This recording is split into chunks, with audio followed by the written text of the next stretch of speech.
Susan Silvestri, your host today on IBTV Faith Network's program, Roar, Truth in the World of Opinions. Our special guest today is Alexandra Boylan. She's an award-winning filmmaker. She wears many hats in the industry as she's an actor, writer, and producer.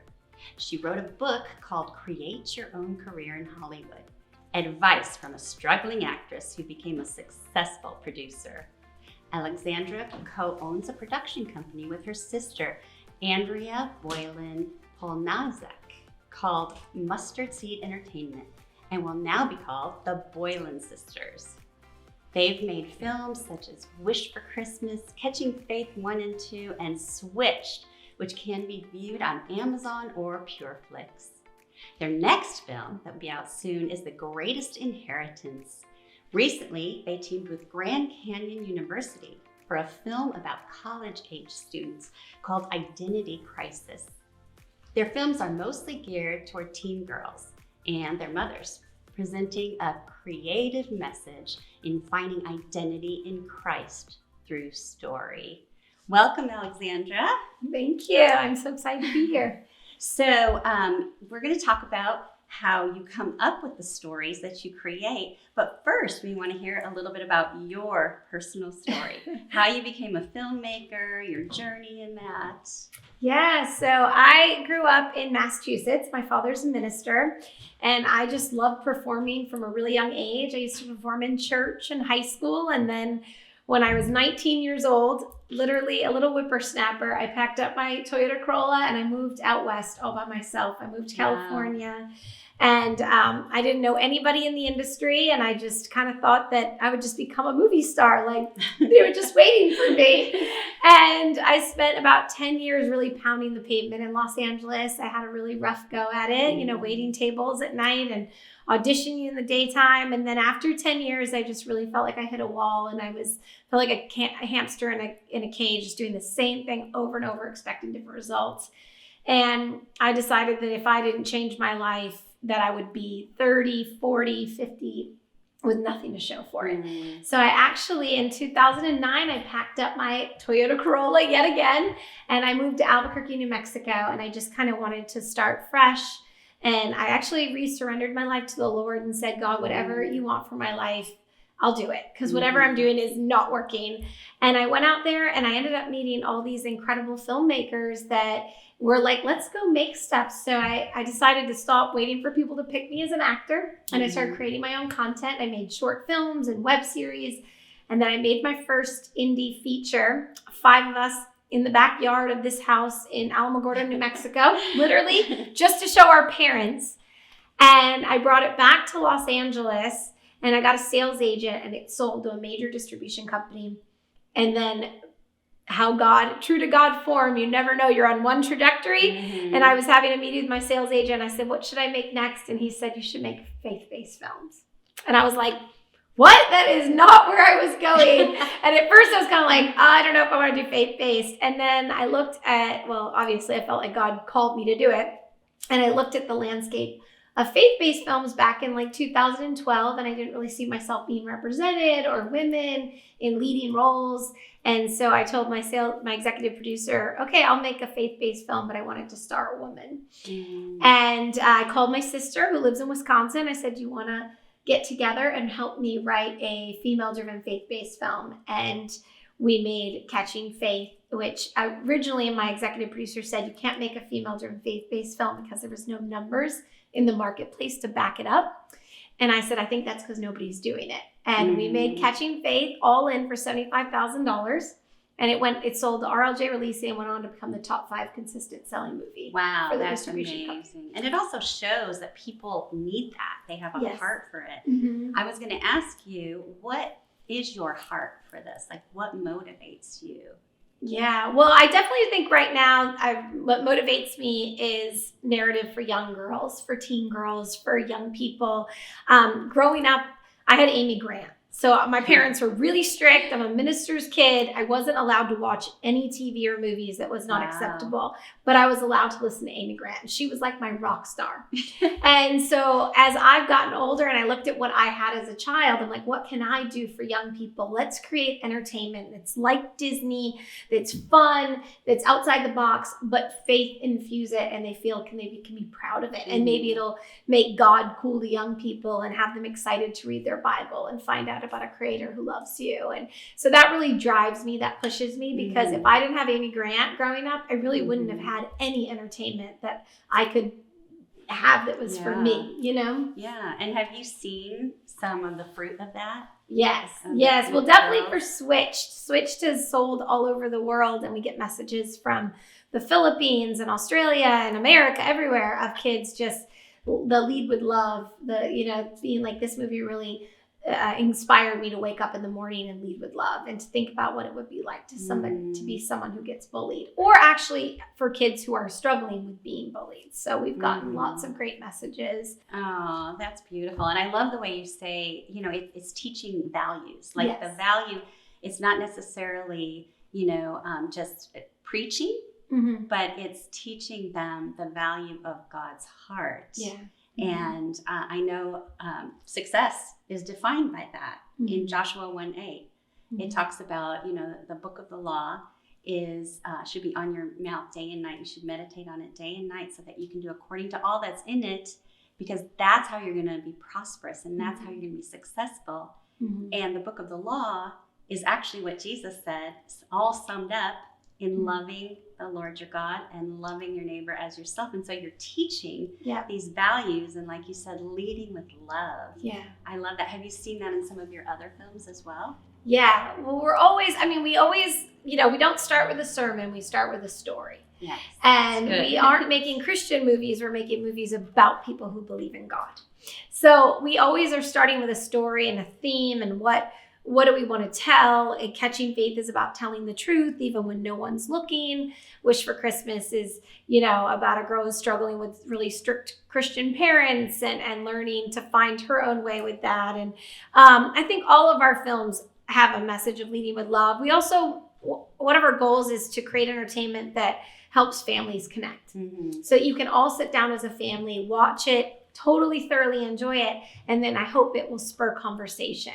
That, it will take you a few days to see what you saw. We kind of like say, you put the treat in the pill in the treat, so that people don't even know what they're getting because they're enjoying it, but it will resonate with them, that they will walk away going, I got to think about what that message was. Because Switched is really fun and adorable, but there's a really strong message underlining the whole movie of how we treat one another. Right. And there's a similar message in the latest film you did with GCU, Grand Canyon University, Identity Crisis. Yes. Why don't you tell them a little bit about that? So Identity Crisis is about a shy science whiz in college who struggles with imposter syndrome and not feeling good enough and not confidence.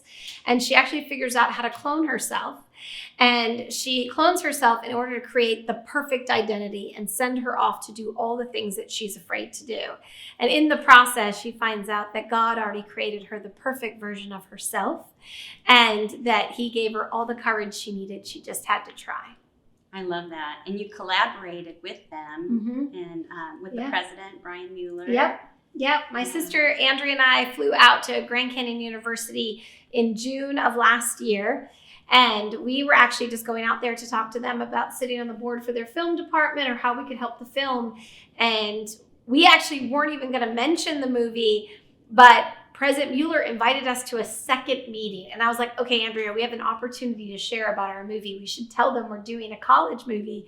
And it was just all so God has perfect timing, and it was meant to be. And Andrea and I felt like GC was the right place for it. The Spirit of the Lord is alive and well at GCU. And I was like, I want to bring my crew, my cast, this vision to this school, because they will be infused with the love that's on this set, on the set. So just that alone, we were like, hey, if the movie never gets made and goes out, I want the cast and crew to feel the Spirit of the Lord that is so alive. And is that what happened? Yes, it was incredible. The collaboration, we shoot the movie 100%.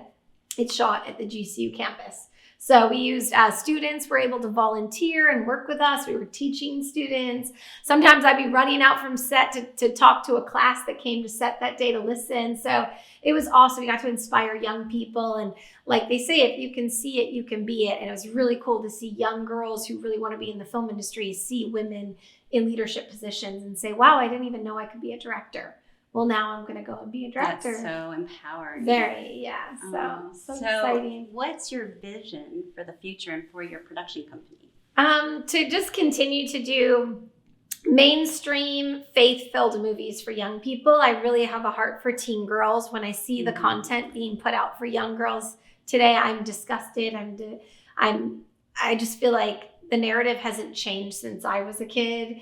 And as I know, because I've gone out with my films to pitch them, I'm kind of trailblazing a space that does not exist. There are not movies about girls who switch bodies in the faith-based space. So I'm like trying to do something new. And, when we took Switched Out, people just didn't get our vision. So we were able to find actually a woman funder who paid for Switch because she believed in it. Wow. And then once everybody saw Switch, they were like, oh, now we get what you're doing. It's like you have to show people. It's hard to read something on a white piece of paper and understand what that movie will look like. Are you ready to practice? I can't do it. Juilliard would be crazy not to enroll you. It's just stage fright. I want to be someone else who is popular that everyone likes. I want to be Katie Sharp. Isn't she one of the mean girls? She's popular, she's beautiful and confident. Her life is perfect. Poor girl, she looks like she got her clothes from the dump. Hi, Katie. I just wanted to wish you luck on your Glam Slam job because... Sorry. Here, you can wear my shoes. I wouldn't be caught dead in your shoes. She's coming.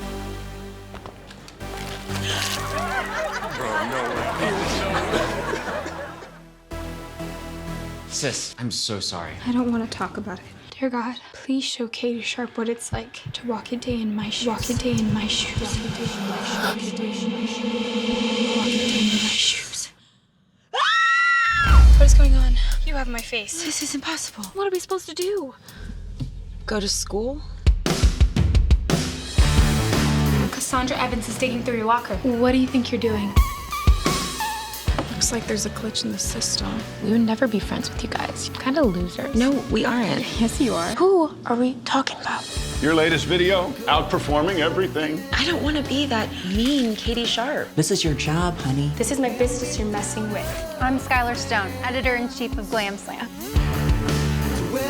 I think I'm better at being Katie Sharp than you are. It's my face. It's my life. You stole it from me. We're leaving. Wait, Clay! I'm Cassandra! You're Katie Sharp. You've ruined our reputation. I don't care. Have either of you thought to ask what I do care about? Cancel the audition. No. Do you still want this? What do we do now? I think all we can do is make things right for each other. No, it's really easy to judge someone, but before we idolize or bully them, we should take a minute to imagine what it's like to walk in their shoes. Family hug. Ready? Yes.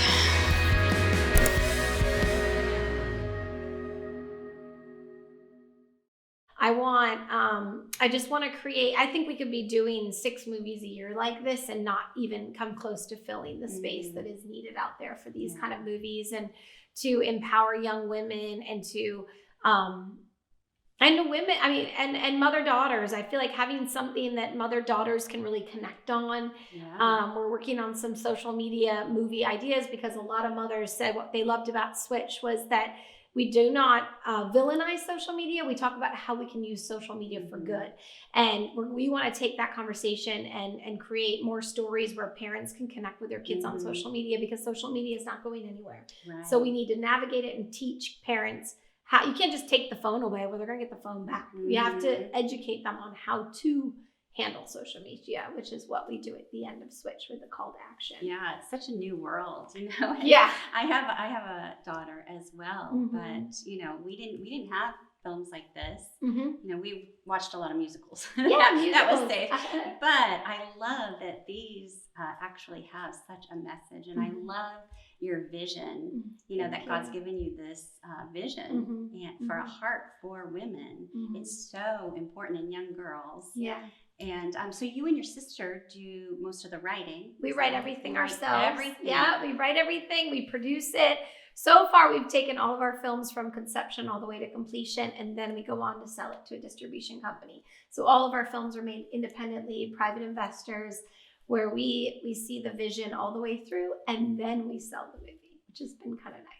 Yeah, then no one's nice. changing our vision. Yeah, and it's all the words that God has given you to write. Yeah, I thought about that with Switch when everyone passed on it. I was like, okay, it's because God doesn't want it to get changed. And if we keep control of it, and a studio will come in, they'll change the script, they'll change things. It was, now I look back going, God just wanted us to tell the story. Yeah, and it changes the whole motive behind the film. It changes the whole message behind the film. Exactly, it does. Yeah, and that's what you feel is so different that you want to present to this world today. And clothes, like that was, for me, for Switch, I was like, I want to have like Clueless, Mean Girls kind of clothes, like cool, hip clothes. Like, I don't know why, but a lot of faith-based movies, the clothes are just so boring. I'm like, there's nothing wrong with, God has no problem if we dress fun and hip. But then also that was an opportunity for me to create clothes that was appropriate but stylish and hip.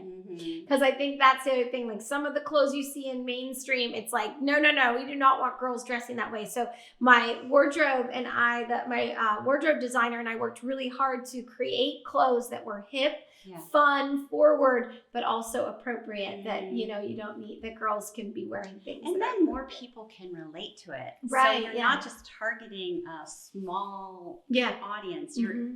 You're targeting a large audience that's very interested because they can relate. Yeah. And then it's getting out the heart of what you want to say. Exactly. Yeah. And Jesus, that we talked about, was more into the heart of the law than the letter of the law. That's right. So these movies are just presenting his heart, which I think is beautiful. Yeah. Do you think you'll do any more movies with Grand Canyon University? I would love to. I would love to go and make.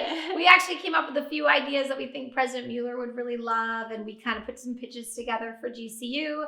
And we, our next film, we might be shooting in Arizona, New Mexico, and we hope that if they build a sound stage, which is what we were encouraging them to do, we would go and use their sound stage. And I really hope this is the beginning of many collaborations with GCU. I love what they're doing. And I love that they really embrace teen girl, so it was really exciting to have a school that really believed in speaking to young girls and seeing that there's a huge need in the marketplace for this. And they really supported us in that. And I love that. And the science mixed with because identity, Identity Crisis deals with science and Christianity and meshing them, and that we have a beautiful line in the movie. It says, science is our way of understanding the created order. And I would love to bridge that gap between science and the creator, that there is like this sort of separation in our society, which is not necessary. Science is how we understand things. So Identity Crisis literally meshes science with Christianity. And GCU loved that because they have a huge science department, and they loved that infusion of putting those together. Oh, that's great. I hope you do partner with them again. Yes, me too. I love GCU. That's great. I know that your book talks about how you started out small and you became successful. And of course, we know that when we're faithful in the little, that God gives us much, and you were faithful along the way. And as you said, you took a journey where you came back to Him, your heart back to Him. But how would you like to define success? You said a successful producer. What does that mean? Yeah. Well, I think success for me, I think about this a lot because success for me is someone coming to me and saying that their life was changed by what I'm doing. That is success. Success is if I know I have a good idea if my heart is on fire for something. And one of my parts of my story that I haven't said is that when we got called to make Catching Faith, our first faith-based, it was such a small budget that I could either keep my home in LA or make the movie. And so I gave up everything I owned. I put everything in storage, and I moved to Wisconsin and lived with my sister. And for 1 full year, I couch surfed to make Catching Faith a reality. So I literally gave up everything I owned, and I followed Jesus. And I said, if this is what you want, God, I'll do it. And I'll give up everything to do it. And I believed in it that much. And I believed that God had called me to do something great. And success. And now when I look back at those 4 walls that I love so much, I'm like, they were nothing compared to Catching Faith. Was on Netflix for 2 years. A missionary from Cuba saw it on Netflix. She was so impacted by it. She took the companion materials to Cuba. It blew up in Cuba among the women in Cuba. And we were invited, I have goosebumps. We were invited to go and do a movie tour of Catching Faith and the books and hear the stories of women's lives who were changed.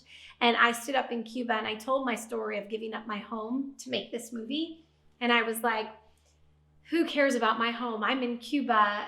You know, if I hadn't given up my home to do this, God could have never brought this message to Cuba. And it just feels like that's success to me, is that we're touching people's lives and that we're speaking into people. We had a woman in South Africa who saw Catching Faith on TV in her village, and she said it's the first time she saw herself as a woman represented in a film that spoke to her. And I was just like, that's it. There we go. That's enough. If that's all the movie ever does, then that's success. So, I love that. Yeah, success is just, we are sort of a mission, film, but what an incredible mission.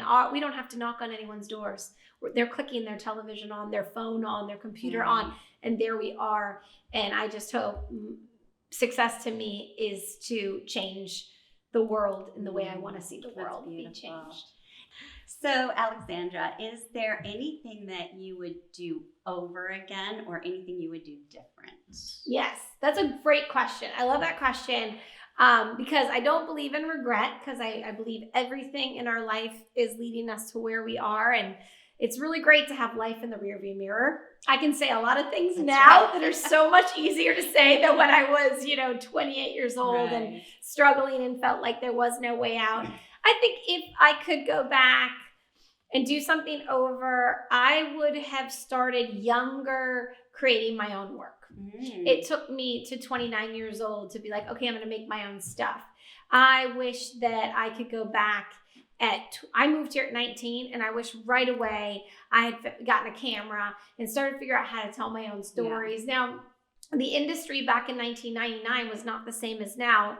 First off, I didn't even have a computer. I used to go to the newsstand every Wednesday and pick up a Backstage West and circle the auditions and put my headshot in the thing and then send it out and wait for someone to call me. And there wasn't really even email wasn't a huge thing. So it's totally, I had a Thomas guide. I used to use the old-fashioned maps to find my way. I used to know how to drive LA way better than I do now that I have a GPS.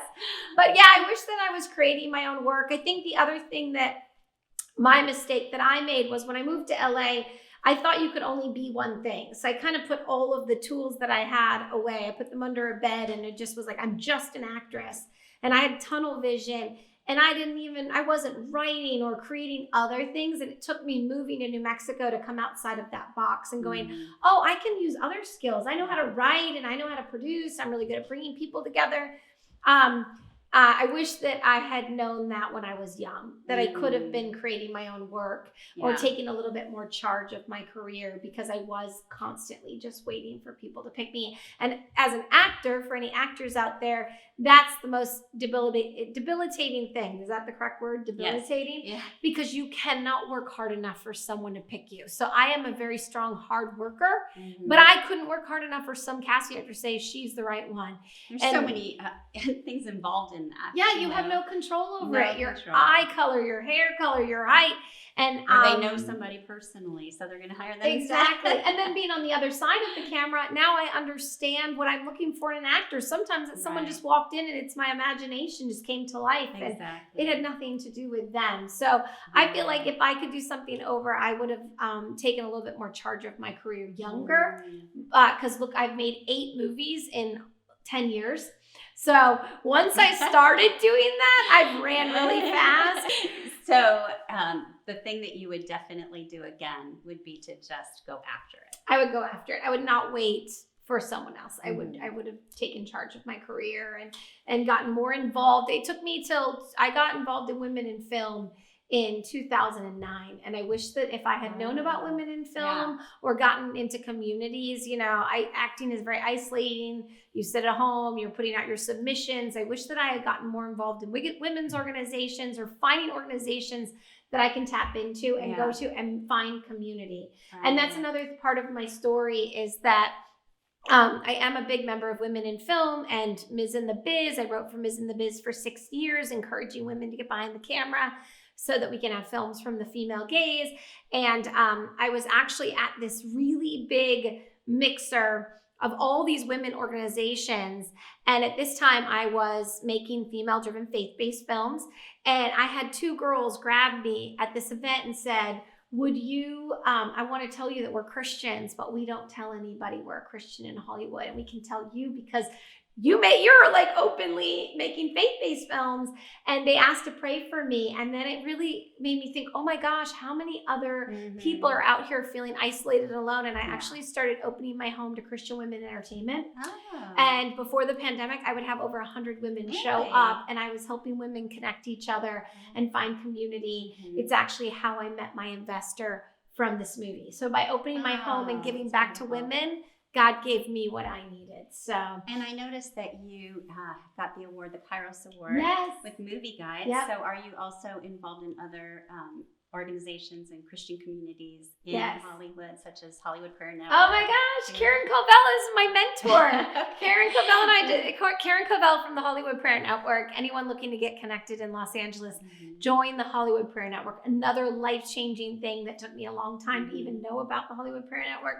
Karen is become my mentor. I am a chapter director in Sherman Oaks. So when I do events, we let the HPN people know that they can come to my house. I mentor other people who come to Los Angeles. And even if you're not in the film industry, it's great. You can connect and you can become an intercessor for somebody. And I love the way they do that. They connect one-on-one. You can be praying for somebody in Hollywood. Yes, which we need it. And there's so many people working in the studios who are Christians that need prayer because they're actually inside the studio trying to change content. Even if they can make one thing different, they're in there trying. And it's a huge battle. And, you just have to keep, but you need community. You need community. You need people to support you. You need to have a prayer circle. You need to have people who, when you feel like you're beat down, someone's like, keep going, chin up. That's Karen Covell for me. Karen's been literally life-changing. And that's a whole nother story is how Karen's been so good to me and really championed me on.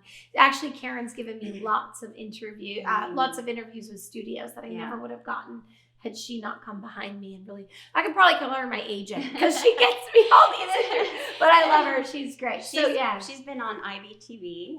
Free to Be on another program on IBTV, and we loved having her as well as Ted Bear. Ted Bear. Oh yes. So we won the Kairos Prize Award, which was another after we had felt really discouraged about Switched.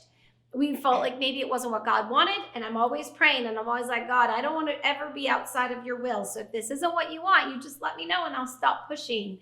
And then we won the award. And I felt like it was God saying, nope, not done yet. Keep going, keep going. So winning the Kairos Pro Award was huge. And it did actually open up a lot of doors to meeting more industry people in Hollywood who love the Lord and helping to get more connected to Christians, because you need support in this film industry. You need to find like-minded people who can support you, and we're going to get attacked, and people don't love Christians in Hollywood, so you need to be supported by people who do love you and lift you up.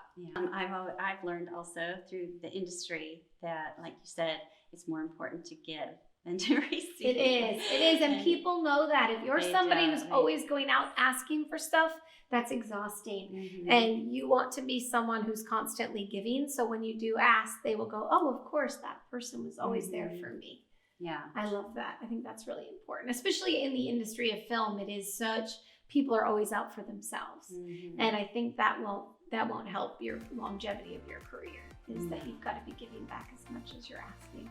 Well, I just love your stories. We could go on. I know, you do this all day. But thank you again for sharing and just being an encouragement and an inspiration to so many out there. Thank you. Thank you. So we'll see you next time.